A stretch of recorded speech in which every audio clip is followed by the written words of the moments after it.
untuk mengenal bagian-bagian dan susunan sistem reproduksi hewan, baik itu internal maupun eksternal, serta memahami fungsi-fungsinya.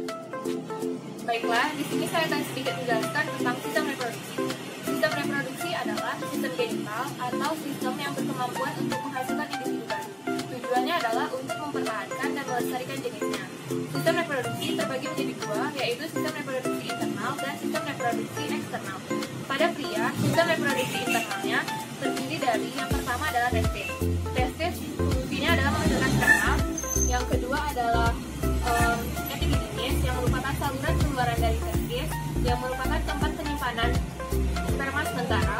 Yang ketiga adalah vas efferens yang merupakan saluran yang berfungsi untuk menghubungkan ke uretra. Kemudian ada saluran ejakulasi yang merupakan saluran yang menghubungkan antara kantong semen dengan uretra.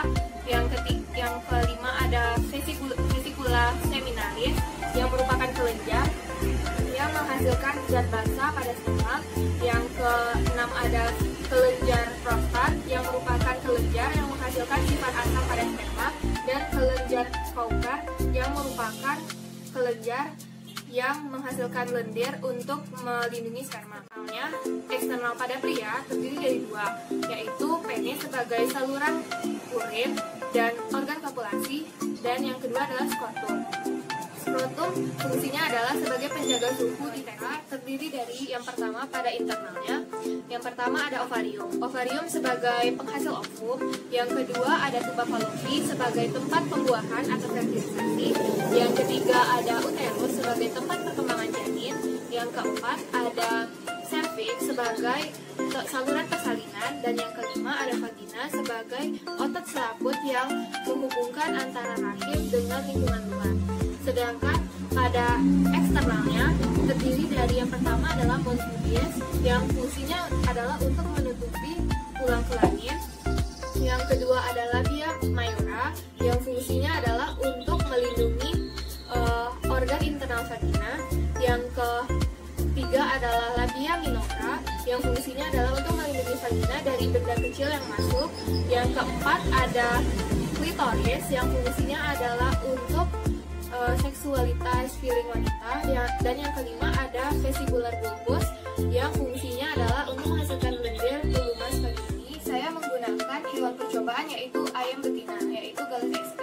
Saya memilih hewan ini karena hewan ini dapat ditemukan di lingkungan sekitar dan lazim untuk digunakan sebagai hewan percobaan.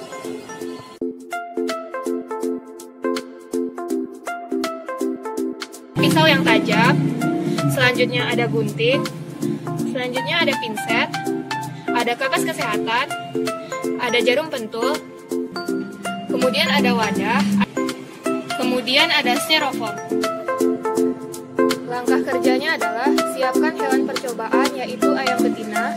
Hewan dibunuh dengan cara stunning dan examination atau removal blood, yaitu cara pembunuhan hewan yang dilakukan dengan jalan penyembelihan untuk mengeluarkan darah dengan cara memotong pembuluh darah utama di bagian leher. Teknik ini sangat cocok digunakan atau diterapkan pada hewan potong seperti unggas.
ayam betina.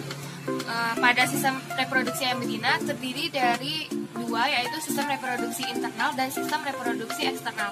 Sistem reproduksi internal terdiri dari ovarium. Ovarium terletak pada kranial ginjal, yaitu antara rongga dada dan rongga perut di garis punggung. Ovarium ini fungsinya adalah sebagai penghasil ovum atau folikel. Pada ovarium ini terdapat lobus besar yang fungsinya adalah untuk pembentukan kuning telur. Kemudian berlanjut ke saluran, yaitu saluran infundibulum. Infundibulum ini fungsinya adalah sebagai untuk menangkap folikel yang matang. Yang panjang saluran ini adalah 9 cm. Kemudian pada infundibulum ini terdapat ostium abdominale sebagai tempat penangkapan telur. Kemudian berlanjut ke infundibulum, kemudian dilanjutkan dengan saluran selanjutnya, yaitu magnum. Magnum merupakan tempat pembentukan putih telur, di mana bagi telur akan melewati selama 3 jam dengan berjalan secara spiral. Oleh karena itu telur yang bentuknya bulat menjadi lonjong. Kemudian berlanjut ke ismus. Ismus merupakan saluran terakhir yang merupakan tempat pembentukan selaput telur, di mana butuh waktu 1-2 jam bagi telur untuk berjalan di saluran ini. Kemudian ada shell gland. Shell gland ini adalah uterus. Shell gland atau uterus atau kelenjar cangkang yang merupakan tempat pembentukan cangkang telur. Kemudian setelah dari sub ke vagina. Vagina merupakan tempat penyimpanan sementara dari telur tersebut sebelum keluar ke kloaka, di mana butuh waktu 3-4 menit telur pada tempat vagina. Kemudian berlanjut ke sistem reproduksi eksternal. Sistem reproduksi eksternalnya terdiri hanya ada kloaka. Kloaka ini merupakan tempat penyimpanan, tempat pengeluaran, baik itu pengeluaran saluran urin ataupun pengeluaran telur.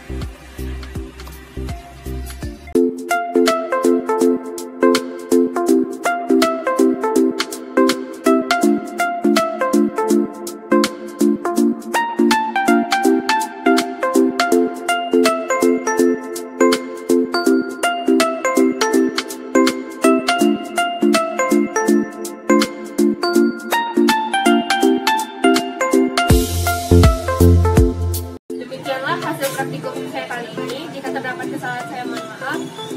Saya tutup dengan Assalamualaikum warahmatullahi wabarakatuh. Terima kasih.